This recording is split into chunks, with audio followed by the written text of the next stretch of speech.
Awit 34, 12-16. Sinong tao ang nagnanasa ng buhay at naghahangad ng maraming araw upang magtamasa ng mabuti? Ingatan mo ang iyong dila mula sa masama at ang iyong mga labi sa pagsasalita ng pandaraya. Lumayo ka sa kasamaan at ang mabuti iyong gawin. Hanapin mo ang kapayapaan at ito'y iyong habulin. Ang mga mata ng Panginoon ay sa matuwid na katitig at sa kanilang daing bukas ang kanyang pandinig.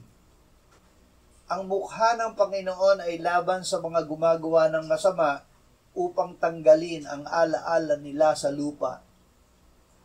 Ilagak sa puso ang salita.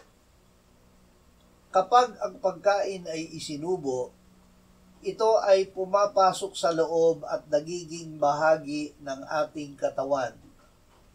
Ito ang nagbibigay ng enerhiya na ginagamit ng ating katawan. Gaya ng pagkain, ang salita ng Diyos ay hindi lamang tinitingnan ng mata at iniisip ng isipan.